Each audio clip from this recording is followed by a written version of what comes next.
Donc aujourd'hui, nous sommes le 4 juillet, il est 3h20 du matin, suite à une nouvelle qui m'a paru extrêmement horrible, tellement horrible que je n'arriverai même pas à en faire le résumé. Donc là, j'ai la maman au téléphone. Donc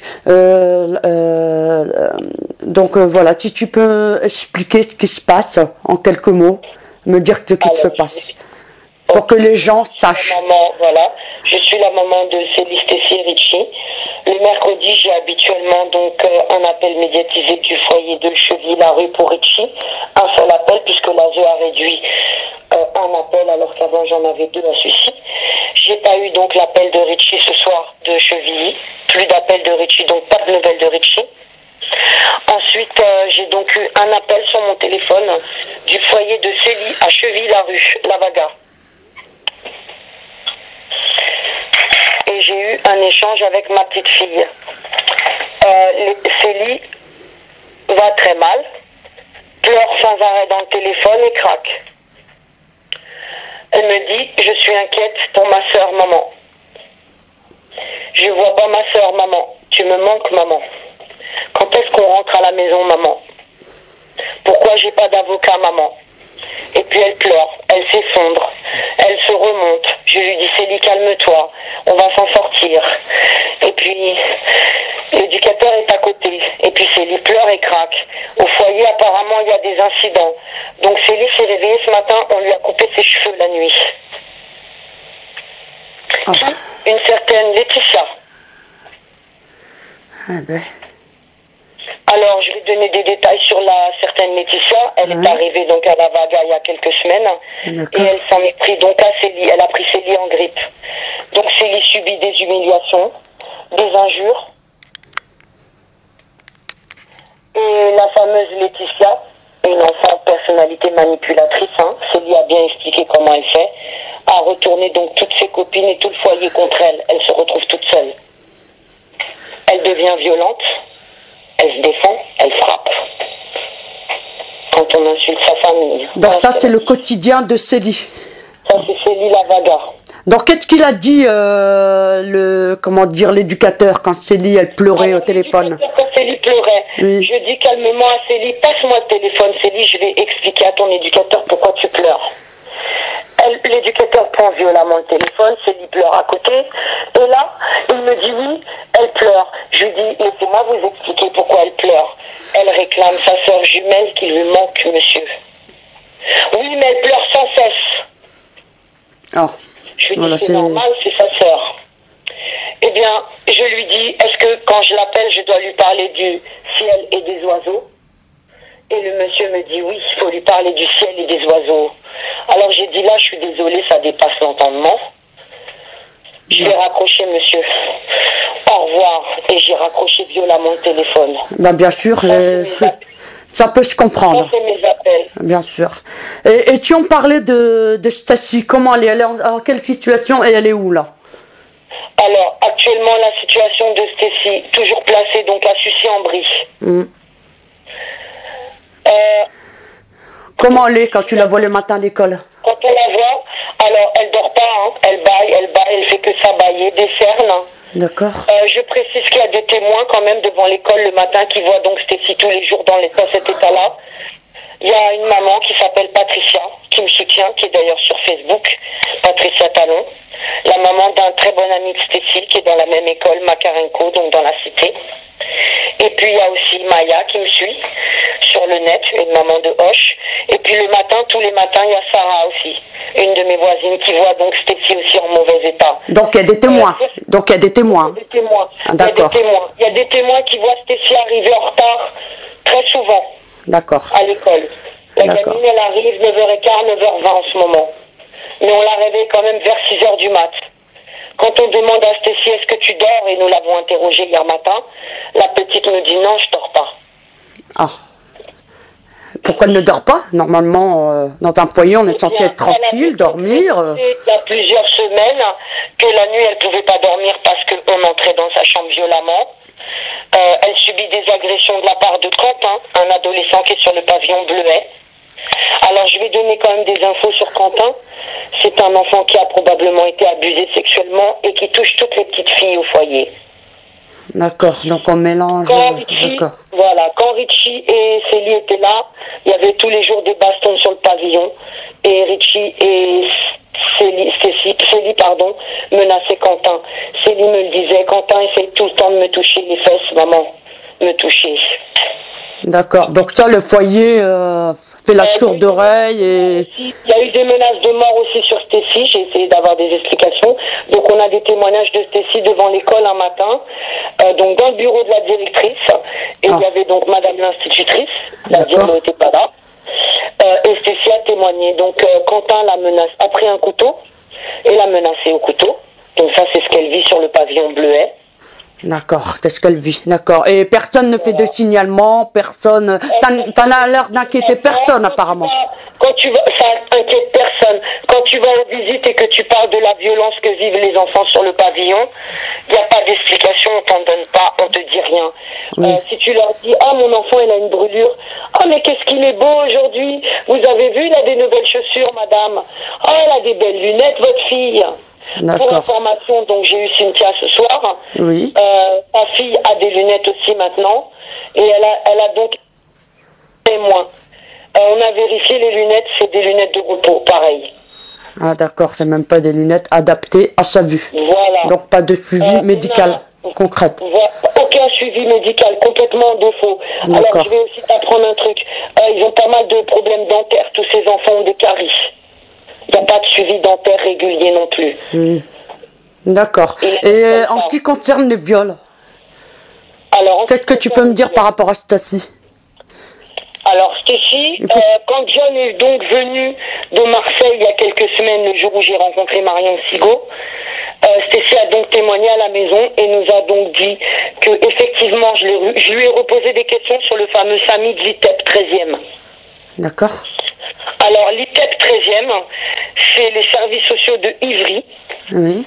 Et le foyer de Sucy qui ont décidé d'envoyer ma fille donc dans cet ITEP.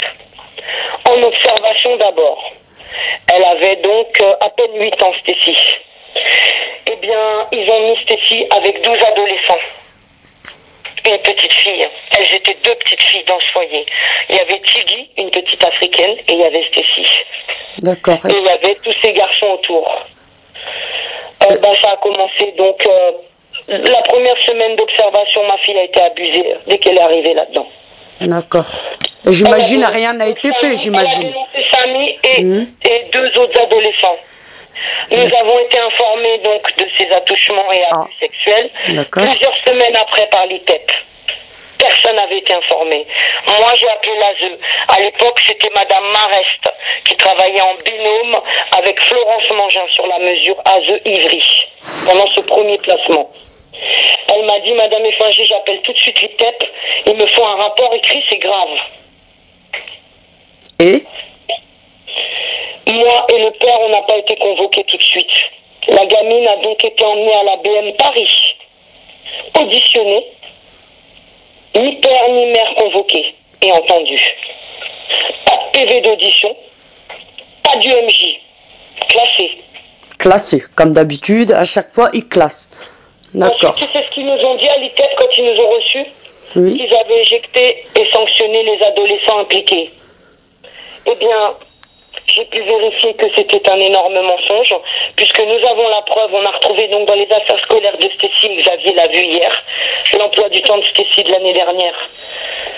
Ensuite, il y avait aussi un programme d'un spectacle au foyer, où tu sais, ils ont un ordre de passage pour proposer leur spectacle, leur danse, un truc de théâtre ou quoi. Il y avait bien le fameux Samy, toujours dans l'établissement, jusque juin 2012. Elle a été abusée en 2010. Donc voilà, rien n'a été fait. Et jusqu'à maintenant, Stécie, elle est dans le foyer et voilà quoi. Il a pu continuer à abuser Stécie tranquillement, puisqu'il était toujours dans la structure. Donc quand John est venu de Marseille il y a quelques semaines, eh bien Stécie dans la cuisine, on l'a réinterrogé calmement. Et je lui ai demandé des infos sur Samy. La gamine, elle a baissé la tête. Elle a pleuré. Elle m'a dit, c'était l'enfer, ça a duré 2 ans. Les mots de Stécie, c'était l'enfer, ça a duré 2 ans. Eh bien, pendant ces 2 années, chaque fois que j'ai eu ma fille en week-end, elle était complètement démontée, sale. sa vêture sale, tous ses sous-vêtements sales et tachés. Chaque semaine, j'ai tenté d'avoir une explication auprès du chef de service, Monsieur Dubois. J'ai attendu 8 mois un rendez-vous avec le chef de service. Ah, 8 mois. Alors, Donc, demain, si mes enfants sont placés, il est possible que moi, on va attendre 8 mois, c'est bien ça. Donc, toute personne... Ah oui, d'accord. Ce qui est grave, c'est que c'est une structure de soins et que dès le départ, quand il y a prise en charge de ton enfant dans une structure de soins telle qu'un ITEP ou une IME ou un hôpital de jour, on collabore avec les parents, n'est-ce pas? Ah oui. Ça veut dire que nous, les parents, on a des rendez-vous réguliers avec l'équipe qui travaille autour de notre enfant. Eh bien, le chef de service m'a fui pendant 7 mois. J'ai donc capturé des dizaines de fois la secrétaire de cette ITEP, où chaque semaine, gentiment, j'ai demandé un rendez-vous avec Monsieur Ludovic Dubois. Eh bien, à chaque fois, je n'arrivais pas à avoir de rendez-vous. J'allais donc à l'ITEP, je tentais à chaque fois de voir une éducatrice. Il y en a une qui m'a écoutée et qui tirait donc la sonnette d'alarme. Elle s'appelait Émilie. Et Stéphie l'aimait beaucoup. Ah. Eh bien, Émilie, je la voyais donc la semaine à l'ITEP, j'allais à l'ITEP et je signalais donc l'état de Stéphie, perte d'autonomie, de son autonomie, perte de son hygiène, dégradation sur son corps, elle prend plus du tout soin d'elle, elle porte que des bas de survêt larges, elle met plus aucun jean, elle montre plus son corps. Donc c'est plus son corps, quoi, on lui a pris son corps. D'accord. Donc, en gros, quand ils étaient chez toi, tes enfants, ils étaient violés, ils étaient battus, ils étaient sales? Non, avec D'accord. moi, jamais. Mais là, depuis qu'ils sont partis en foyer, ils sont sales, violés, drogués. Voilà, ils subissent tout ça depuis qu'ils sont placés. Voilà. Ok. Voilà, non, avec moi, ils n'ont jamais subi tout ça parce que moi, si quelqu'un veut les toucher, je me mets devant. Faut Voilà. toucher d'abord. Et bah bien sûr. Moi, mes parents, c'était pas des pédophiles, mon père m'a jamais touché. Et si on parlait de Richie, s'il te plaît. Si on parlait de Richie. Alors, on va parler de Richie. Alors, Richie, j'ai pratiquement donc aucune nouvelle.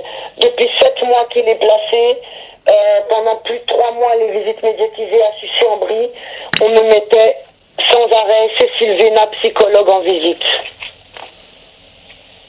Le gamin, il peut pas se déplacer tout seul. Dès qu'il fait un pas, il y a Cécile Véna autour avec son bras.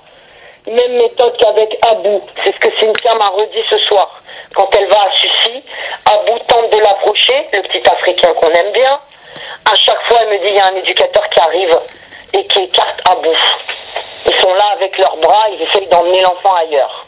Tu comprends? Oui, bah oui, j'imagine. Donc ça, pendant les visites. Alors, mes visites médiatisées à Sucy depuis décembre. Donc, à la suite de l'audience devant le juge Jungmann, malgré donc une plainte contre l'ITEP et des témoignages d'attouchement donc impliquant le père et sa copine Laura dans le 77, les témoignages donc de Célie et de Stéphie. Ah, des enfants même, qu'on ne veut pas les écouter, bien entendu. C'est ça. On ne veut pas les écouter, Ah, d'accord. il n'y a pas d'audition, il n'y a rien. Donc, D'accord. il faut savoir que cette plainte et ces témoignages ont été enlevés du parquet. Ah, Alors que ouais. je les avais rentrés la veille de l'audience devant le juge Jungmann le 13 décembre. Eh bien, le 14 décembre, on a donc été en audience. Les enfants étaient dans le bureau. Pas d'avocat, bien évidemment, comme d'habitude, puisqu'on viole leurs droits, ça fait 4 ans. Et là, le juge n'a pas du tout parlé ni des attouchements, ni de plaintes, ni rien. Le père, il a fait son cinéma. Le petit va faire une carrière de foot. Il faut qu'il aille au foot. 2 jours plus tard, après donc cette dite audience, j'apprends par le foyer de Sucy que le juge Jungmann a autorisé 3 sorties par semaine au papa pour Richie. Et qu'est-ce qu'il Seulement fait pour Richie. D'accord. Écoute bien. Ah, d'accord. Seulement pour Richie. Oui. Pas pour les jumelles. Donc les jumelles, il les a pas sorties jusqu'à là, fin mars. Donc la juge Pachal, une nouvelle juge, qui lui a donc donné des droits et qui n'a jamais vu le visage du père. Alors ça, c'est encore mieux. D'accord. Et pourquoi que Richie Eh ben, pourquoi que Richie, on se demande. Alors moi, pour information, je voulais avoir des infos sur le fameux club de foot où ils ont mis mon fils en septembre. J'ai tenté plusieurs fois d'entrer en contact avec les dirigeants par mail ou d'appeler la fédération. C'est le Pâté Club dans le 13e, Tolbiac. Pâté Club Foot, Paris 13e. À chaque fois, ils m'ont pas répondu. Un jour, j'étais dans le secteur donc, du stade de mon fils il y a quelques mois. Et par hasard, dans la rue, je tombe sur 3 enfants qui portaient le même équipement que Richie. Il y avait 2 Africains, un Maghrébin, âge de Richie. J'ai sorti mon téléphone portable et j'ai interrogé les 3 enfants sur le trottoir pendant une demi-heure. Ouais. Et là, les enfants m'ont appris que depuis des mois, ils n'avaient pas vu Richie aux entraînements le vendredi soir. Donc Richie, déjà, il n'allait pas à tous les entraînements. Où est-ce qu'il était, l'enfant? On ne sait pas. Et je l'ai signalé au foyer. Personne n'a bougé. Ah, comme d'habitude. Toujours la même chose. Donc, il faut prendre l'enfant, il l'emmène à qui veut, où il veut. T'as compris ce qui se passe? Ouais. Ensuite, il y a un coach que j'ai interrogé là-bas, un vieux qui était sur le stade, qui m'a dit qu'un jour, il avait surpris donc dans un vestiaire. Le petit pleurait et son père lui a dit « À qui tu as parlé ?» 2 fois, il a répété ça à l'enfant. « À qui tu as parlé ?» Ah. Donc, il y avait quelque chose que Richie ne devait pas parler. Voilà, et il a dit. Il a parlé. Le père voulait savoir à qui. Il faut savoir que Richie l'a déjà dit plusieurs fois, son papa l'a déjà menacé de mort. Première fois, c'était dans une école, dans mon quartier, quand il a dénoncé donc son sexe tranché dans la salle de bain par la copine de son père. L'autre, il est allé donc à l'école, il a bluffé la directrice, il s'est fait enfermer dans un bureau seul avec Richie, et Richie nous a montré ce que son père a fait. Il a pris son doigt, son papa a pris son doigt, il a mis sous sa gorge et il a dit à Richie, si tu parles, tu sais, avec le doigt, tu sais, pour bien lui montrer, t'es mort si tu parles, tu comprends? Richie, à chaque fois, on lui a demandé, pourquoi tu dénonces pas papa? Eh bien, Richie, il nous regarde avec ses yeux d'enfant, il pleure et il nous dit, qu'est-ce que tu veux que je fasse? Il fait 1m90 et c'est mon père. Et il baisse la tête, il se tait. Ah, d'accord. Donc, Richie, il a connu le vide d'ordure, les menaces de mort, les coups, les douleurs au sexe pendant des jours, le sexe tranché. les douleurs au sexe. Les douleurs au sexe, d'accord. Oui, alors les douleurs au sexe. Alors ça, on va y venir, c'est important. Donc on a trié, t'as vu, pas mal de pièces de certificats qu'on a, puisque l'ASE cachait tout, n'est-ce pas, faut le dire. Ça fait donc 4 ans qu'il cache l'état de Richie. Alors que tous les documents que moi je possédais concernant l'état de Richie, à chaque fois que j'ai emmené Richie chez un médecin, où j'ai fait examiner Richie dans un hôpital, et notamment, donc il y a eu un examen qui a été fait en mars 2011 par un interne à Necker. Xavier l'a vu le document aussi hier, t'inquiète pas. Donc dans ce document, il était écrit que Richie avait une infection au zizi, plus une cicatrice de 3 cm rattachée au pénis. Ah bon? On a des certificats, ah bah oui. Eh bien moi, la maman, donc l'interne, m'a dit il faudrait des UMJ, mais elle n'a pas fait de signalement, elle n'a pas appelé la police. J'étais ce jour-là avec mon fils aîné Dylan, on s'est rendu donc vers un hôpital dans le secteur, et là on nous a dit on ne peut pas faire des réquisitions judiciaires et des UMJ s'il n'y a pas des documents de la police. Ah oui, mais la police, justement, la police, quand tu vas porter plainte... C'est un document de la police, ouais. Puisque j'ai été moi-même entendue suite à cette blessure sur le zizi de mon fils de 3 cm. Quand j'ai demandé à la policière de la brigade des mineurs qui m'a auditionné en 10 minutes, qu'est-ce qui s'est passé sur le sexe de mon enfant, cette policière s'est levée, m'a tendu sa main à la brigade des mineurs de Créteil. D'accord. Et elle m'a dit, je vous accompagne à la sortie, affaire classée accident de baignoire, madame. Ah d'accord, donc elle a même pas cherché à enquêter. Elle a même pas cherché à comprendre. Donc elle est voyante et elle a vu qu'il a eu un accident de baignoire. D'accord. C'est classé. On a su la suite. Ouais, d'accord. On est retourné à la brigade des mineurs quelques mois plus tard. Alors je vais t'expliquer pourquoi on est retourné à la brigade des mineurs. Ah voilà. Je suis donc allée en visite voir Richie à Sucy-en-Brie pendant le premier placement. Et un mercredi, nous sommes arrivés avec mon fils aîné en visite. J'ai passé donc la porte du foyer à l'accueil.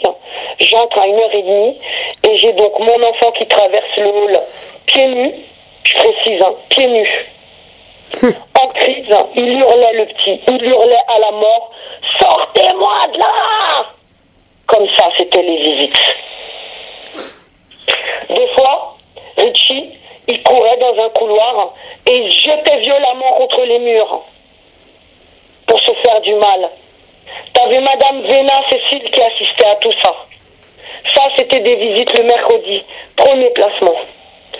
Donc Richie, on arrive ce fameux mercredi, 1h30 avec son frère. Le petit, il arrive, pieds nus, en crise. Sortez-moi de là, il hurlait et il tombe à mes pieds. Son frère le redresse. Je regarde la psychologue, je dis, qu'est-ce qui se passe? Richie, calme-toi, je peux pas comprendre si tu cries, qu'est-ce qu'il y a? Et là, le petit, il avait un bas de survêt et un t-shirt trop court. Et en tentant d'attraper le petit pour le relever, je soulève le t-shirt et je vois cette grosse brûlure sur sa fesse. Cette brûlure, donc, que nous avons pris en photo et que j'ai publié, que tu as vu. Nous avons donc le cliché en couleur photo, je l'ai fait tirer à la FNAC. J'avais la vue aussi, on l'a mis en pièces. D'accord, en fait, là, que tu me parles beaucoup de pièces, beaucoup de... Donc, tu as toutes les preuves, en fait, de tout ça. Mais on a tout. Ah, c'est bien, c'est bien. C'est parce que, bon, apparemment, pour la police, pour les services sociaux, vous êtes... Mais la brigade des mineurs m'a encore dit vendredi, le poste de Boissy-Saint-Léger, ils m'ont regardé, moi et Cynthia. Ah ben, si vous avez des photos, des preuves, envoyez-les au juge. Eh bien, quand tu envoies des pièces au juge, le juge ne répond pas. Donc, le juge sait que Richie a eu le sexe tranché à 3 cm, puisque son grand frère a dû donc prendre des photos de son sexe dans la salle de bain, pour qu'on ait des preuves qu'il y avait une cicatrice de 3 cm. Parce que sinon, c'est un enfant pubère. Puisqu'il n'y a pas d'UMJ, il n'y a pas de traces, les poils vont pousser et ni vu ni connu. Pas vrai? Voilà, ouais. C'est bien ce que vous avez fait. C'est bien. Malheureusement, dans les circonstances comme ça... On n'a pas le choix. C'est bien. Il a dit là, il faut faire des photos, c'est impératif. C'est bien. Donc, ensuite, quand on est allé à Sucy, et que ce jour-là, j'ai donc trouvé Richie avec cette brûlure à la fesse, la psychologue, elle commençait à paniquer. Mais il n'y avait pas qu'elle. Il y avait l'éducateur Salem. Un éducateur qui a des lunettes, un rebeu. Avec qui j'ai pas eu plus de problèmes que ça aussi, mais il couvre trop de choses, en fait, puisqu'il assiste. Il a peur, quoi. Il reste là. Il a peur, voilà. Ah, donc, il y en a qui sont complices, comme il y en a, ils ont peur, quoi. C'est ça, hein. Il y en a, ils ont peur. Ils couvrent plus parce qu'ils ont peur, je pense. Et puis, t'as ceux qui participent et on a compris qui. Ah, d'accord. Oui, donc, quand j'ai découvert ça sur la fesse de Richie, j'ai dit, Richie, calme-toi. Je me suis tournée vers la psychologue, j'ai dit, alors là, ça dépasse tout. Elle était en panique, elle me prend, moi et mon fils aîné, il a suivi, et Salem, il est arrivé, et elle me dit, venez, on va vite dans une salle médiatisée. Ben oui, parce que ça s'est passé, on était à l'accueil. C'était un mercredi, donc t'avais des parents qui venaient en visite tout le temps. Ah ouais, donc c'est pas bon de... En crise avec... Ah bah non, faut cacher tout ça, c'est ça? Faut cacher. Bah attends, faut cacher. Ah, d'accord. Ensuite, donc, elle nous a emmenés dans une salle médiatisée. Et là, j'ai regardé la psychologue, je lui ai dit, vous pouvez m'expliquer ça sur les fesses de mon enfant? Il est placé. Qu'est-ce qui lui a fait ça? Tu sais ce qu'elle m'a sorti? Elle a dit quoi? Il s'est bagarré. C'est toujours des bagarres. La fille à Cynthia, 2 ans, des brûlures, c'est des bagarres. Des griffures dans le dos, un bébé, c'est des bagarres. Ah, tout est bagarre, quoi. Des bleus entre les jambes, c'est... Pardonne-moi, mais même si c'était des bagarres, où est-ce qu'ils étaient, les éducateurs? Ils n'étaient pas là pour les surveiller, déjà, hein? Ils sont toujours dehors en train de fumer leurs cigarettes. Faut le dire, hein. Café, cigarette, tout le temps dehors, tous les mercredis. Ouais, d'accord. Et ensuite, donc, moi, j'ai eu la présence d'esprit. J'ai regardé mon fils. J'ai regardé la psychologue qui était là, donc Madame Cécile Véna. Et je lui ai dit, je vais prendre des photos, je vous préviens. Et là, tu sais ce qu'elle m'a répondu à 2 reprises, la psychologue? Elle a dit quoi? Faites, Madame Effinger, faites. Donc, elle m'a autorisé à prendre des photos. J'ai pris 3 photos des fesses de mon enfant. C'est bien. C'est bien. Au moins, t'as pris... Tu sais ce qui s'est passé? D'accord, oui. J'ai donc dû insister et gueuler pour qu'on soigne.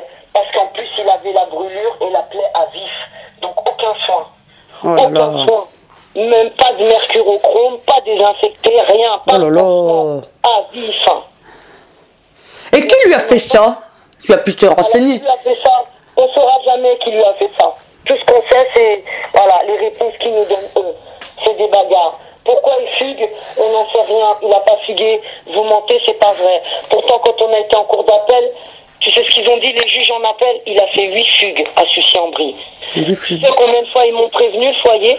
Sur 8 fugues. Combien? Une seule fois. Ah ouais. Ensuite, il est parti en séjour aux Pays-Bas avec le foyer. Il a tenté de se tuer par pendaison avec sa ceinture sur son lit. Mon Dieu. Première tentative de suicide. Ah non. Là, pareil, j'ai pas été informée. Quelques mois plus tard, j'ai appris qu'il avait tenté de se pendre. Dans la foulée, aucun soin, aucun suivi pour l'aider ou pour comprendre pourquoi il se suicide. Bien évidemment, il subit que des maltraitances et des violences. Il commençait à maigrir beaucoup, Richie, donc il m'inquiétait beaucoup. Chaque visite, chaque mercredi, j'avais un enfant triste, amaigri, des blessures tout le temps, la plupart du temps des blessures. À un moment, donc, on est venu au foyer pendant plusieurs mois, il perdait ses cheveux, le petit. Il avait attrapé une teigne. Alors la teigne, c'est une maladie du Moyen-Âge. Il y avait donc cette maladie dans le foyer. Et pratiquement tous les enfants en étaient atteints. Donc de Richie à Macon, à tous les autres enfants, ils avaient tous la tête trouée. Eh ben, dis donc. Eh ben. Ouais. Ensuite, j'ai quand même demandé s'ils avaient pris des consignes d'hygiène et tout. Alors à l'époque, j'étais en contact toujours avec mon ami qui est journaliste à TF1 Santé. Je lui ai envoyé un SMS et je lui ai parlé de cette fameuse teigne. Elle m'a renvoyé un message, elle mâ'a dit c'est une maladie moyenâgeuse. Comment ça se fait qu'à celui-ci, il y a la teigne, mais il n'y a pas d'hygiène là-dedans? Bah, faut croire que non. Alors, par réflexe, puisque je sais que c'est une maladie très contagieuse et que dans des structures scolaires ou foyers, quand il y a une épidémie grave, on doit alerter les autorités sanitaires, n'est-ce pas? Ah, logique. Alors, ça n'a pas été fait, le foyer n'a pas été nettoyé et aucun parent ou personnel du foyer a été prévenu. Mais pourquoi le foyer ne réagit pas? Franchement, quand je les regarde tous, Oui. soit la moitié c'est des déviants, ils sont tordus et ils bégayent. Voilà donc les éducateurs du foyer. Donc ils sont pas qualifiés, quoi. Les psychologues, c'est pas mieux, tu te demandes si elles sont diplômées, puisqu'elles utilisent ni des termes de psychologue, ni elles ont des attitudes de psychologue. Alors pour information, mes visites médiatisées avec Cécile Vénat, il a des belles lunettes, vous avez vu, il a des belles chaussures. Ensuite, c'est moi, la maman, assise sur une chaise dans la salle, une demi-heure de visite seulement, et le petit tout le temps sur les genoux de Madame Cécile Vénat. Moi, je suis là, je croise les bras, et c'est une mise en scène, c'est un jeu entre Cécile et Richie. Alors, il y a des caresses. Elle caresse ton enfant, carrément, devant toi. Elle lui touche les cuisses, la tête, tout le temps, le visage, des caresses avec ses mains. Ensuite, quand le petit veut parler ou dire quelque chose à sa mère, elle contredit l'enfant ou elle le stoppe pour pas qu'il aille au bout de sa phrase. Et puis, elle avait aussi une phrase qu'elle aimait bien me dire au début du placement. Surtout, elle disait ça à Richie souvent les mercredis quand je venais. Mais tu sais, Richie, si tu racontes tout ça à ta maman, elle te voit pas beaucoup. Après, ça lui fait de la peine, tu comprends? Eh bien, au bout de 2 mois, Richie ne se plaignait plus. Ah bah tiens. Et Richie ravalait toutes les sévices. C'est marrant, tu sais qu'il y a beaucoup de mamans, et de papas qui vont se reconnaître dans ce que tu dis. Beaucoup de mamans et de papas, ils vont se reconnaître dans ce que tu dis, en tout cas. Bien sûr. Ouais, beaucoup, parce que là, je pense à beaucoup là qui parlent et je les reconnais dans ce que tu dis. On a affaire à des manipulateurs, ils sont très forts, donc ils savent soumettre un enfant. Comment? Ils lui font vivre des choses effroyables, à répétition des chocs. Ils fracassent sa tête. Ensuite, ils les habituent à supporter la douleur. Ouais. Tu sais, un enfant comme Richie qui est resté pendant des semaines avec un zizi tranché sans soin, c'est un enfant qui supporte déjà des douleurs atroces. Un adulte, tu lui touches les parties génitales, il monte au plafond, pas vrai? C'est vrai, c'est vrai. Enfin, Un petit enfant qui a une plaie à vif sur le bout du pénis. C'est clair. Et c'est pas une circoncision, je précise, hein. Il n'a pas été tranché au bout sur la petite peau. C'est vraiment le sexe sur la verge qu'elle est l'entaille. 3 cm. 3 cm le certificat, donc d'un interne de Necker. Donc quasiment une grande ligne sur la verge, quoi. Ah bah oui, mais attends, on a des photos que Xavier il avait sous les yeux hier, il a vu. Hein. Alors, je vais te dire un truc pour information. Quand on a été en cour d'appel en 2011, les 2 juges en appel se sont permis de me dire « Oh madame, vous exagérez, vous avez quand même été jusqu'à envoyer une photo des parties génitales de votre enfant au juge. » J'ai regardé les 2 juges en appel et j'ai dit « J'ai pas eu le choix, puisque l'affaire a été classée et que Richie n'a jamais été emmené en UMJ pour qu'on constate les blessures. » D'accord. Bim. Ça, c'était la réponse de la maman en cours d'appel. Ensuite, donc, pendant ces 2 ans où il a été à Sucy, le premier placement, plus de 20 mois, il faisait à répétition des infections au zizi. Et il avait des problèmes pour uriner. Donc, quand je l'avais en week-end, il allait au WC, il n'arrivait pas à faire pipi, il avait mal, ça le brûlait. Je disais, qu'est-ce qui se passe? Et moi, je savais que c'était aussi des séquelles, probablement des complications dues à cette agression qu'il a subie au pénis. Chaque fois que j'allais donc en rendez-vous à l'ASE voir Madame Mangin, éducatrice qui était mandatée, et qui me décrivait donc psychotique depuis le début du placement. Je le précise puisqu'elle travaillait donc en binôme avec Amina Chaïb, l'autre éducatrice avec qui j'ai fait un très bon travail, et qui m'a dit dès le départ, Madame Effinger, dénoncez ma collègue, elle se défend, verbalisez ça et écrivez au juge et à la responsable de l'enfance. C'était qui la juge? C'était Robinson, et la responsable enfance, c'est Madame Irène Chakouri. Toujours les mêmes personnes hein, qu'on entend. Hein. On a en 4 ans, c'est que les mêmes. Ça ressemble à un réseau tout ça. Hein. Bien sûr. Qui a tenté les internements, c'est elle. Qui a fait des plaintes pour non-présentation d'enfants et m'envoyait 2 postes de police quand je redonnais pas l'enfant qui était blessé et que j'avais tenté de l'emmener chez un docteur? Madame Delouche Catherine, directrice enfance Ivry. Et... 4 ans de refus de soins. 4 ans pendant lesquels à chaque rendez-vous ASE, elle tentait donc dans un bureau de me faire taire. Souvent elles étaient à plusieurs. Madame Delouche essayait d'être présente souvent, la directrice enfance. Et quand j'avais donc une larme qui coulait sur ma joue, elle me disait, si vous vous sentez pas bien, vous pouvez aller vous faire hospitaliser à Paul Brousse, psychiatrie. Ah, il rêverait de ça, on dirait. Ensuite, quand je lui disais, mais madame, vous me donnez des rendez-vous, il faut quand même qu'on parle de mes enfants, je vais les voir tous les mercredis. Là, il y a ça qui va pas sur Richie. Là, le petit, il a maigri. Là, je constate que depuis 7-8 mois, il prend pas 1 kilo. Faudrait surveiller sa courbe de croissance. Faudrait alerter la pédiatre. Il y a quand même un pédiatre dans le foyer. Eh bien, la pédiatre, donc Francine Beau-Lénéré, pédiatre de PMI, Sucy, qui intervient donc dans le foyer 2 fois par semaine, mettait sur le zizi de Richie des crèmes au calendula. Et c'est quoi ça? Une crème au calendula, c'est ce que c'est les crèmes au calendula? Ah, d'accord, c'est une crème, tu m'as dit, d'accord. Ah, d'accord, donc voilà, tu finis de mettre une crème. Elle faisait venir Richie dans son bureau au foyer, elle lui faisait baisser son pantalon et elle regardait ses couilles et son sexe. Ça, c'était la pédiatre. Il faut savoir que dans tous les documents et les pièces que nous avons, même si l'ASE nous a caché l'essentiel du dossier médical de Richie, et que j'avais pas accès au carnet de santé, donc en 22 mois de placement, on a à peine 1 page et demie de remplie de la pédiatre. Ah bon? Le reste, elle prenait pas de notes. Oui. Par contre, on a des prescriptions à tout va. Là, un coup, c'est du fer. Alors, je vais donner un exemple. Xavier, il a vu les documents. Donc, tu as un papier, tu sais, comme dans les hôpitaux. Ouais. C'est où tu as lundi, mardi, mercredi, jeudi, Ouais. Alors là, tu as docteur Francine Beau-Lénéré, Val-de-Marne, conseil général, photocopie.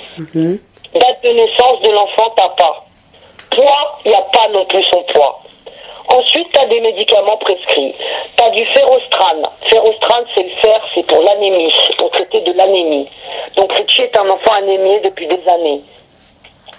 La pédiatre ne traitait pas l'anémie, ne contrôlait pas par prise de sang. Ensuite, on m'a dit, Richie, non, il n'est pas allergique. Mais la pédiatre prescrivait de la claritine.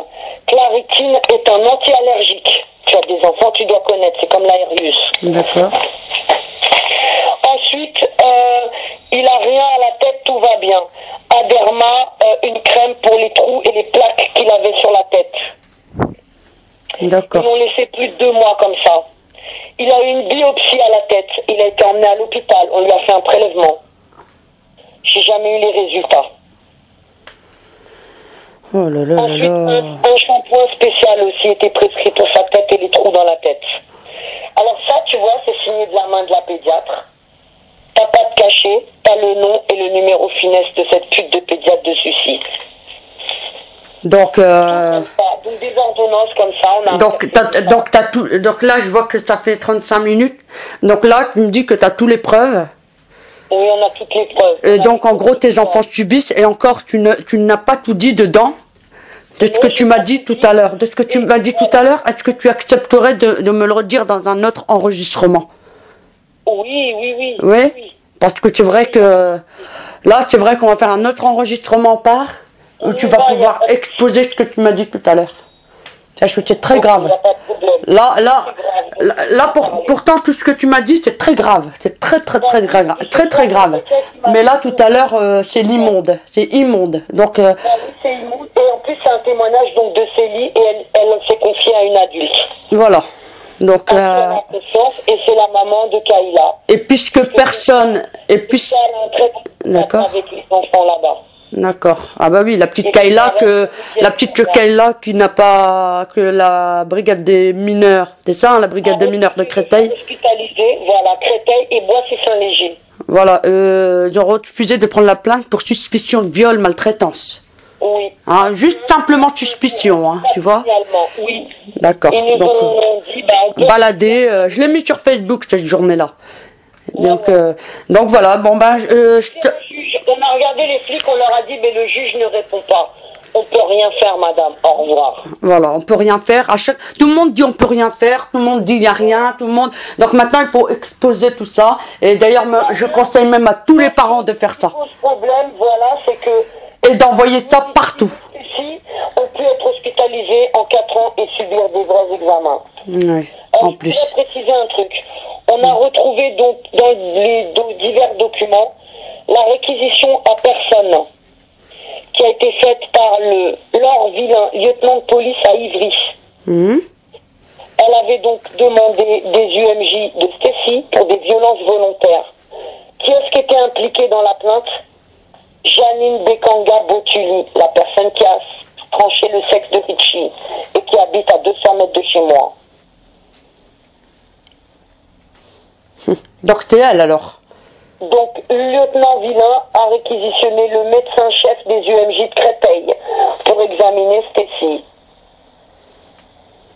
Qui, Stécie? Eh oui. Donc là, Richie, il a eu une entaille. Et Stécie, tu me dis qu'elle a quoi? Stécie, il y a eu une réquisition, il y avait une plainte pour violence volontaire de Janine Bekanga. Il a impliqué Janine Bekanga. Stécie qui a dénoncé donc la compagne de son père. Ah ouais, donc... Ah, donc toi, en gros, t'es la mauvaise mère, alors que t'es la bonne. Et lui, c'est le bon père, alors que c'est le mauvais, quoi. Ben voilà. Ah, donc... frapper et violer mes enfants, ils bougent pas. Donc là, il y a... Donc ça, on va pouvoir en parler la prochaine fois aussi. Donc, du pourquoi. Parce que là, ton affaire, elle est tellement lourde qu'on peut pas tout mettre, parce que sinon, ça ferait trop de choses à écouter. Il a dit, tu te rends pas compte toutes les pièces qu'il faut scanner, mes mères, toute seule, mais je vais mourir avant que ça soit terminé, classé. Vous vous rendez compte ou pas? Ça fait des années que ça dure. Okay. Donc là, je vais couper et on va refaire un enregistrement plus tard, d'accord? Donc là, je coupe. En fait, ouais, je vais finir. Oui. En fait, donc, le lieutenant Villain a demandé donc au médecin-chef des UMJ d'examiner Stécie. Oui. Et c'était le 9 juillet 2011. Donc ça va faire 2 ans qu'elle a été emmenée en UMJ, la petite. 2 ans. Et qui est-ce qui a emmené donc Stécie en UMJ à Créteil? C'est monsieur Ludovic Dubois, comme de par hasard, le chef de service de l'ITEP. Wow, carrément le chef de service qui amène, normalement ça devrait être... Et qui a été à la brigade des mineurs. Et moi j'ai aucun retour. Pas de suite, rien. Donc jusqu'à ce jour, nous n'avons aucun résultat des examens que ma fille a subis en UMJ à Créteil. J'ai questionné Stécie sur les examens. Il a donc vu tout ce qu'elle avait sur le corps. J'ai demandé à Stécie si elle avait subi donc des examens en bas. Elle m'a dit oui. Donc ils ont dû voir qu'elle était plus vierge évidemment puisqu'elle était déjà violée depuis 2010. Mais il n'y a pas que ça. Il m'a dit, il a vu aussi les diverses cicatrices que j'ai sur le corps. Et il a vu les bosses sur mes pieds. Alors c'est important de parler des pieds. Les 2 jumelles de 11 ans ont des bosses au-dessus des pieds, en dessous cheville, sur le pied, tu sais. Oui. Déformation les 2. Dues, donc elles l'ont dit, à des coups de cuillère du père. Il les tapait tout le temps sur les pieds. Les 2 ont les pieds déformés. C'est terrible, hein, ce qu'elles disent mes filles. Bah, c'est terrible ce que tes filles, ton garçon et toi, ce que vous vivez. Vous êtes victime dans l'histoire. Je sais pas comment je vais digérer tout ça, ma soeur. Ça devient vraiment très dur, Karine. Ouais, je sais, c'est trop dur. C'est pour ça qu'on va divulguer ça partout. L'enregistrement, je vais déjà le mettre partout, si tu veux bien. Quand je dis qu'il faut nous protéger, oui, tu peux le faire. Donc, N'hésite pas. d'accord. Tu balances. J'ai rien à cacher et en plus, j'ai des preuves de tout ça. Ouais, bah ça, c'est ça qui est important aussi, parce que dire, c'est une chose, mais les preuves, c'est mieux. Mensongère. Donc, il faut savoir qu'on a travaillé, trié toutes les pièces. Concernant Richie, on a énormément de certificats. Par exemple, en 2011, 34 kilos. Ensuite, 32 kilos. Il était entre 32 et 34 kilos. La pédiatre cachait son poids. Seulement moi, chaque fois que je l'avais en main en visite ou en week-end et qu'il était bousillé, je l'emmenais direct chez un docteur. Donc à chaque fois, j'ai des certificats. Malheureusement pour nous, ça va être drôle. On va aussi devoir donc porter plainte contre ce fameux médecin de ma ville qui s'appelle le docteur Nguyen, puisqu'il a donc suivi Richie pendant des années pour tout ça. Et puis il y a quelques mois, il a carrément fait un refus de soins à son cabinet. J'étais venue pour lui demander de faire un contrôle de fer Richie, puisque je trouvais que le poids, ça allait pas du tout. Et qu'on m'a beaucoup dit qu'ici, a de l'anémie, c'est normal qu'il prend pas de poids si on soigne pas. Ah. Le médecin a carrément refusé de faire la prise de sang et la prescription. Il m'a dit ça suffit, je ne le soigne pas. Ah ouais, pourquoi il ne soigne pas un enfant? Pourtant, un médecin, je sais pas moi, par conscience professionnelle, j'en sais rien moi. Qui est ce médecin?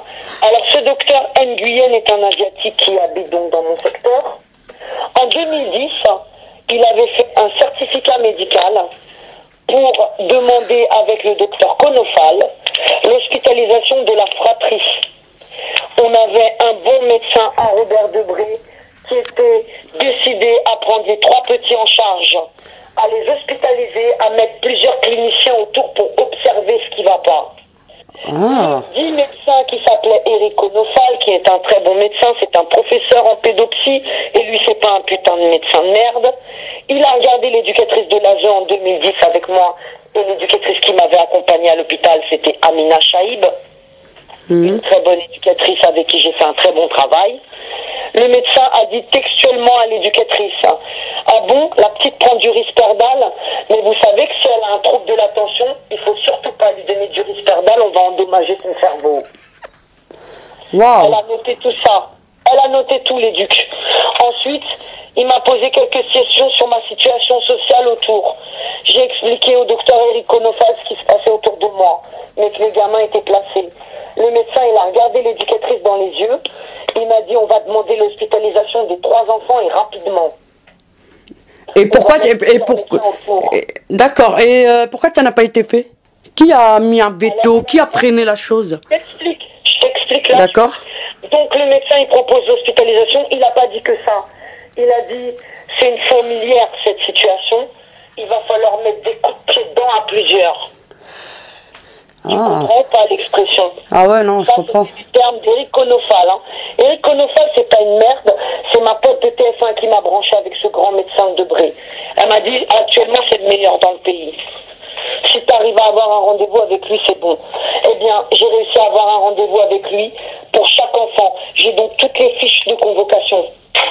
Ça veut dire que ça, c'était aussi la mère qui faisait tout ça, pour tenter de faire prendre en charge ses enfants. Donc on ne peut pas accuser la mère d'être à côté, d'être en grande souffrance et de n'avoir rien fait pendant 4 ans. J'ai tenté pendant des années de comprendre ce qui n'allait pas chez mes enfants. Eh bien depuis 4 ans, c'est que de la maltraitance et des violences sexuelles. Ouais, voilà, avec des preuves apparemment. Ouais. Précoce, avec beaucoup de preuves. C'est évident que les enfants, ils sont complètement explosés, en état d'agitation tout le temps et stress post-traumatique intense. Donc là, ils sont en train d'être détruits, là, hein. On est bien d'accord. Ils sont en train donc de les détruire. Donc, à l'heure actuelle, Stécie, elle est sourde. Ouais. La vue, on ne sait pas. Elle a donc des micro-fractures aux jambes. Elle a des problèmes pour faire caca. On lui donne des sachets de Forlax. Quand j'ai questionné la pédiatre, elle m'a dit non, non, tout va bien. Mais si tout va bien, pourquoi tu donnes à la petite des sachets de Forlax? Le Forlax, c'est pour les constipations, pas vrai? Ah oui. Donc Stécie ne faisait pas caca. Déjà, on fait un examen approfondi, on... Bien sûr. Je sais pas, j'imagine. Il faut même pas y compter. Les examens, il n'y en a jamais eu. Les examens, c'est toujours la pédiatre du foyer, Madame Francine Beau. Donc ce médecin chinois, on va revenir sur lui vite fait. Quand on a donc été à l'hôpital et que Eric Conofal a demandé l'hospitalisation, l'éducatrice Amina Chaïb lui a dit mais qu'est-ce qu'on doit faire comme document pour accélérer l'hospi, puisque là il y a un juge, donc il faut l'aval du juge. Le médecin a donc dit à Amina Chaïb, il faut le médecin généraliste qu'il fasse la demande pour faire hospitaliser les enfants. Eh bien, le docteur Nguyen a fait un grand certificat et il a demandé donc l'hospitalisation des enfants. Ensuite, Madame Chaïb, elle a eu tous les documents, je lui ai fait passer très vite. Elle m'a dit, Madame Effinger, je faxe tout au juge aujourd'hui. Demande d'hospitalisation, mon rapport, puisque j'étais à l'hôpital avec vous, j'ai rencontré le médecin qui va prendre en charge les enfants. Eh bien, Robinson et Lazeux ont empêché l'hospitalisation. Ensuite, je vais donner... C'est carrément un juge qui a empêché l'hospitalisation. Oui, oui. Et pour quelle raison? Et Lazeux, pas de motif. Pas de motif, d'accord. Ensuite, ils ont tenté de me faire interner. Des suivis CMP. Mon appartement éclaté 2 fois. Ah, mais c'est horrible ce que j'ai vécu. Ah ouais, je vois de ça. Moi, si je me pose des questions, c'est... ouais, moi, Comment j'ai encore ma tête, quoi. Je sais pas, Karine. Je sais pas comment j'ai encore ma tête, ma soeur. C'est parce que je veux les sortir de là. Bah oui, c'est la rage de te sauver tes enfants, c'est pour ça. Il n'y a que ça, c'est la rage de sauver tes enfants. Après, hein, quand ils vont être hospitalisés, qu'on va... Je crois que pour son enfant, n'importe qui est prêt à tout. Hein. Je parle de bons parents qui sont prêts à tout, quoi. C'est quoi ma vie après, Karine? Cette maison, je la supporte plus. Oui, je la salle sais. de bain, des fois, je vais prendre des douches chez des copines. Quand je m'assois dans ma baignoire, je revois dans ma tête mon petit garçon assis et son sexe qui pisse le sang dans la baignoire. Personne n'a rien fait. Pas d'hôpital, pas de médecin. Le soir, quand son père est rentré, il lui a dit « Tu vas te coucher, on n'en parle plus ». Non, non, ça va s'arrêter, tout ça. Donc, le prochain enregistrement, tu pourras me raconter ce que tu m'as raconté tout à l'heure? Oui, je vais te le raconter. Est-ce que tu es prête? Parce que là... Oui, bah oui, parce que là, c'est... Je dors pas. Ouais, bah moi aussi, non. Personnellement, j'entends ça, on a du mal à dormir. Hein. Enfin, après, chacun son truc. Hein. J'ai pas de sommeil. Ouais, Mes yeux se ferment pas, je pense à mes enfants. Ouais, je sais. Bon, bah je stoppe l'enregistrement là, d'accord? Ça marche et on continue un autre. Je me suis fait un café, ma belle. D'accord. Voilà. Je suis là avec toi, ok?